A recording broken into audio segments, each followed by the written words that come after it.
Assalamualaikum warahmatullahi wabarakatuh. Balik lagi bersama gue Hendy Kusuma di channel Bang Hen TV. Oke, jadi video kali ini atau pada kesempatan kali ini, gue baru update lagi video yang dimana setelah beberapa bulan, kurang lebih 5 bulan, sekarang bisa upload kembali karena beberapa hal yang tidak bisa bikin saya upload video kembali. Nah, jadi pada kesempatan kali ini atau di video kali ini, gue akan sedikit membahas tentang kasusnya Vina, yang dimana kasus tersebut merupakan adalah kasus yang cukup lama juga ya untuk diungkap di tahun sekarang. Yang dimana kasus tersebut yang menyebabkan si korban ini meninggal sama pacarnya.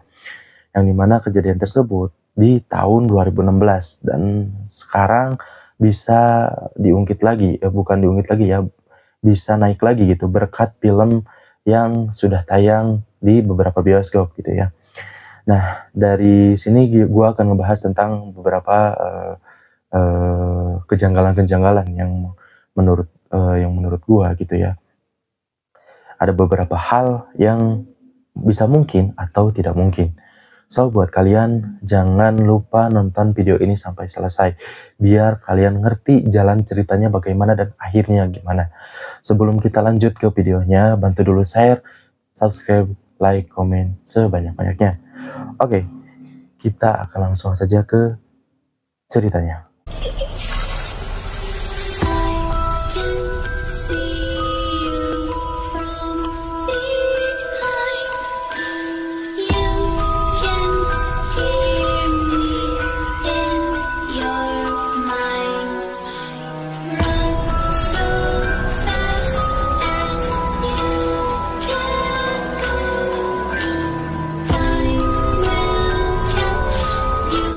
Nah, jadi ceritanya itu seperti ini. Jadi di awalnya itu, si Vina ini merupakan adalah salah satu, bisa dibilang lah cewek cantik gitu ya, di Cirebon pas itu. Nah, jadi si Vina ini merupakan adalah salah satu pacar dari si Eki, almarhum Eki.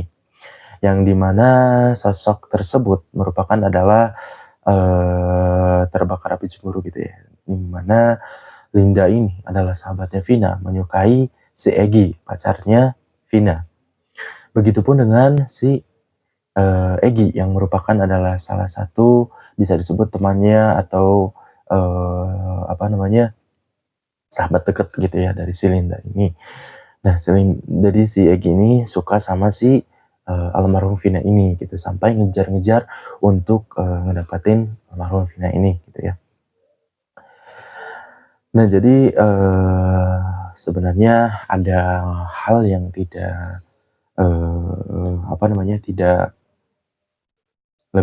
tidak masuk akal gitu, yang dimana ciri-ciri pelaku yang sekarang ini kembali naik gitu ya, kasusnya itu, yang dimana di tahun 2016 itu pernah nih dari tahun 2017 gitu ya, 2017 sampai sekarang ini, sampai saat ini redam kasusnya itu, sama sekali redam, nol, tidak diusut sama sekali oleh pihak berwajib maupun dari keluarga korban, yang dimana almarhum bapaknya Eki,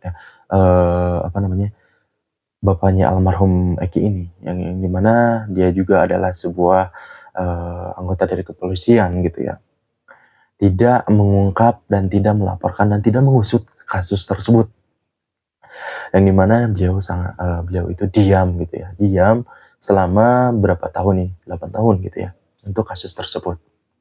Ada apa sih sebenarnya?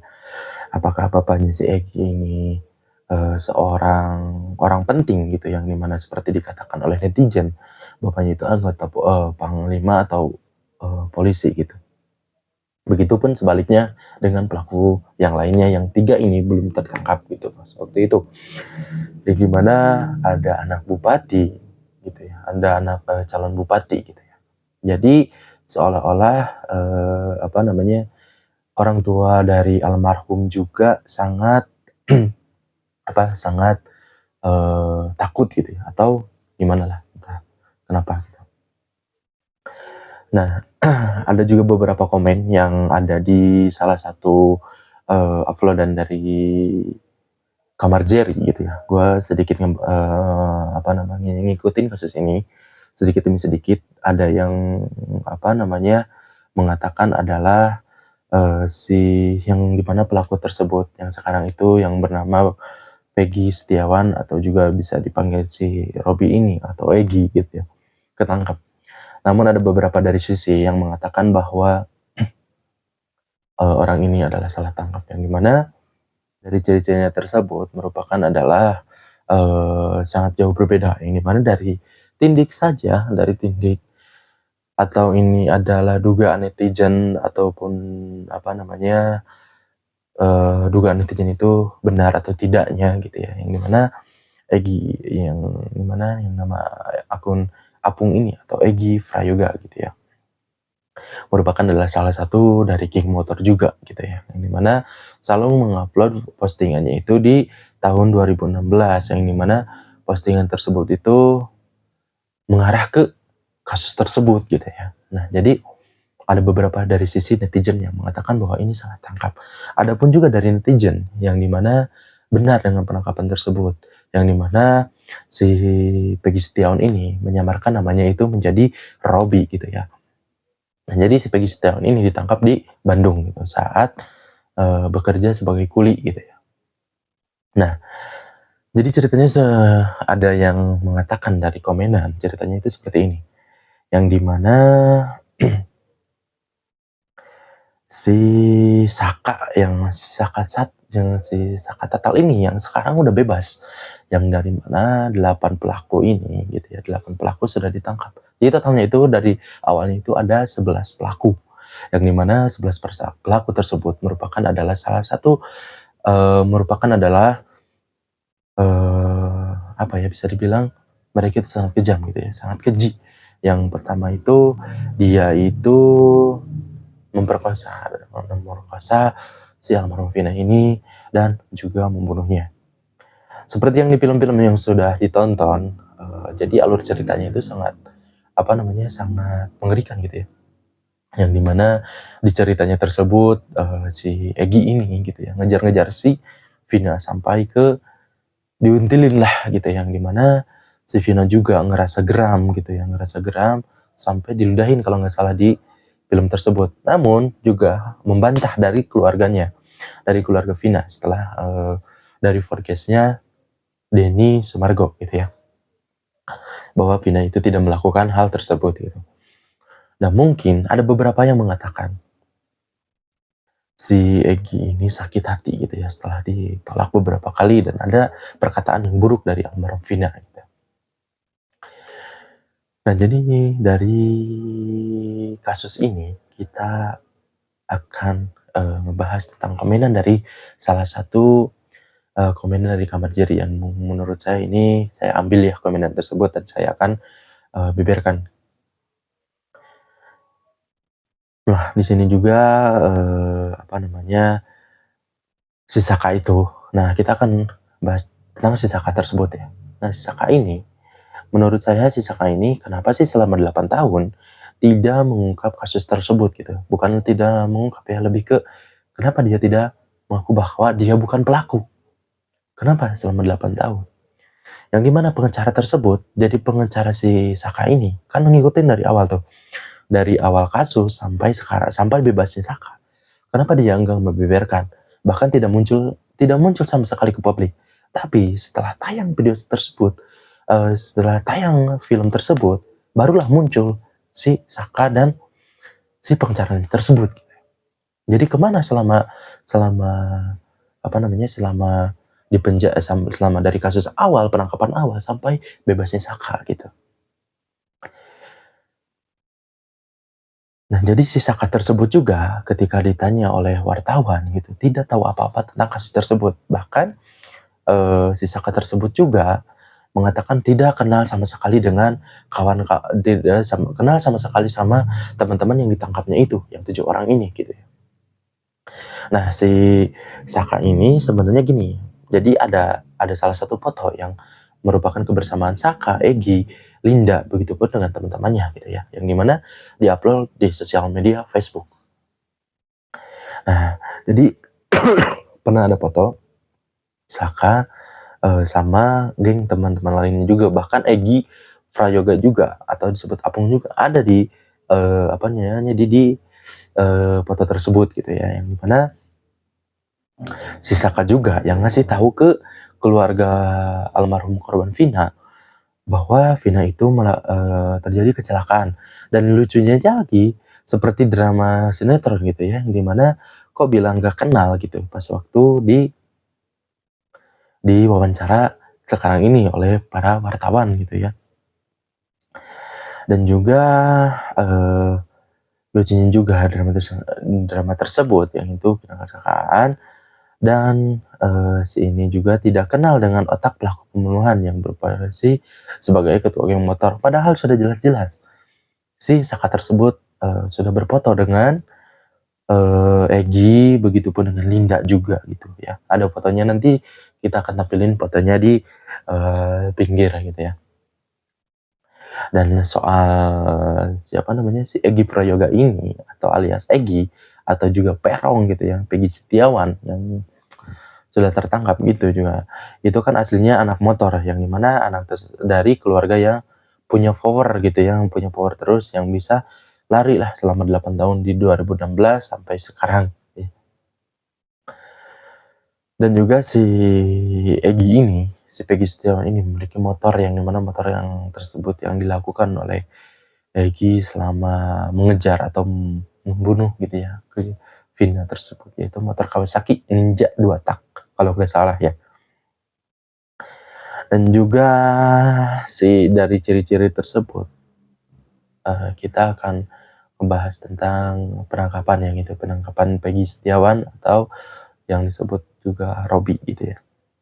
Sebenarnya ada yang janggal ya di beberapa sih. Saya juga bingung gitu ya tentang terkait penangkapan tersebut, yang dimana kata netizen yang awal itu ditindik, bahkan tindiknya juga gede gitu, yang mungkin belum dari 2016 sampai sekarang itu mustahil kalau hilang bekas tindiknya itu, yang dimana bolongnya itu juga gede, yang dimana dia juga memiliki tato gitu ya, dan ternyata memiliki juga tato, dan tato tersebut setelah Peggy Setiawan atau si Egy ini gitu ya tidak ada tato sama sekali, saya tidak melihat tato gitu ya setelah diwawancara. Dan di kejadian tersebut di tahun 2016, Peggy Setiawan ini atau Robby sedang posisinya itu ada di Bandung. Bahkan kasus pembunuhan Vina tahun 2016 itu dilakukan di Cirebon. Entah benar atau salah, kita tidak tahu ya gimana alurnya gitu ya untuk kedepannya. Dan juga hati-hati ya buat mungkin ini kalau misalkan belum tertangkap itu kalau ini fitnah atau salah tangkap gitu ya untuk mohon maaf ya untuk Egy atau Peggy Setiawan dan Linda, ntar juga bakalan ada ditangkap gitu ya, paksa akuin perbuatan yang tidak berbuat. Mungkin dari sosok Linda juga yang tampil juga nanti, ini pemikiran saya, nanti juga ya Linda ini yang akan tampil di media mungkin bukan Linda yang asli, tapi tidak tahu gitu ya, atau Linda yang asli juga ya. Sebenarnya dari kasus tersebut yang harus diwawancari, yang didesak itu adalah Linda, di mana Linda tersebut merupakan adalah sahabat kecil dari Vina gitu ya, dan tahu kejadian tersebut gitu. Harusnya polisi itu langsung jemput paksa Linda ini gitu biar kebongkar kasusnya. Tapi namun lagi dan lagi dari pihak kepolisian juga bukan mau menyalahkan dari pihak kepolisian. Dari pihak kepolisian juga belum bisa menampilkan Linda gitu ya sebagai teman dekatnya dari Vina, almarhum Vina gitu ya.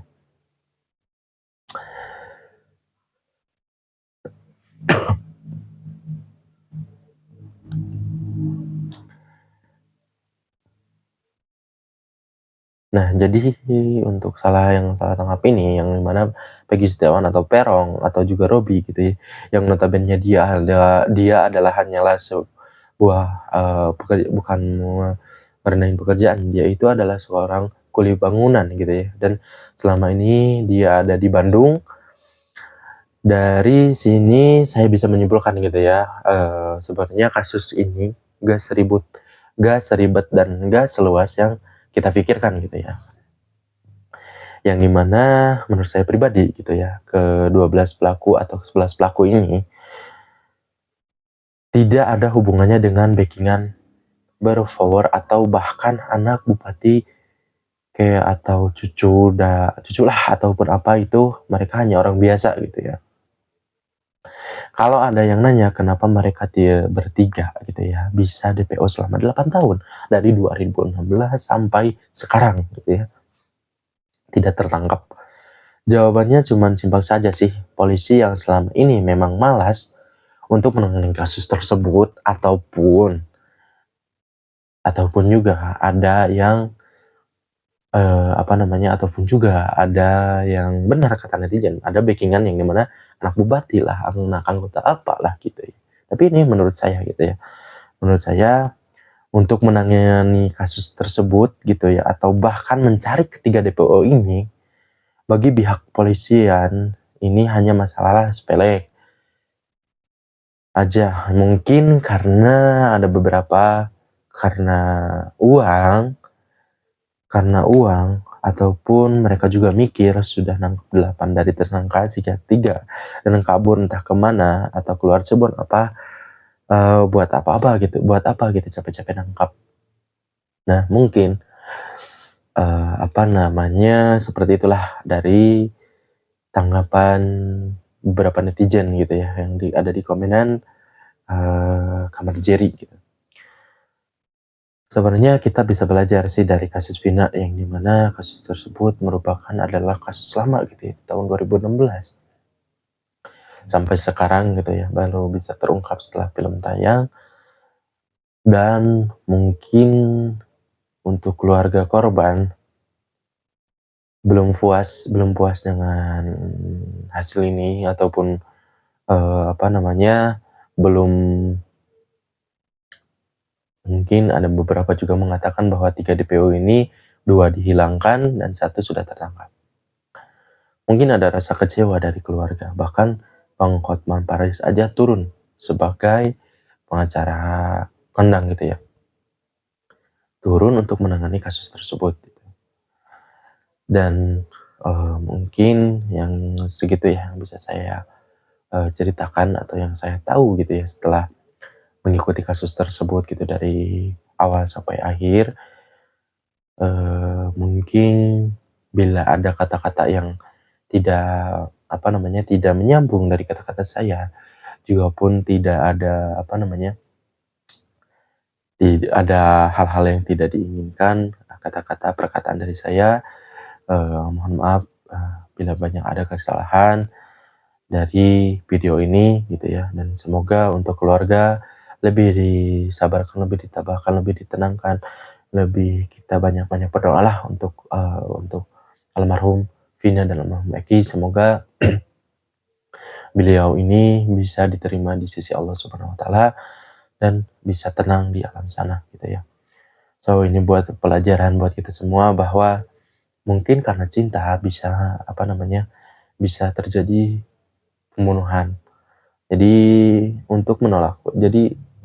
yang dikatakan oleh netizen juga setelah tahu kasus ini, janganlah sampai menolak pria gitu ya, atau sesama jenisnya juga untuk dengan perkataan-perkataan seperti kata yang menyakitkan hatinya.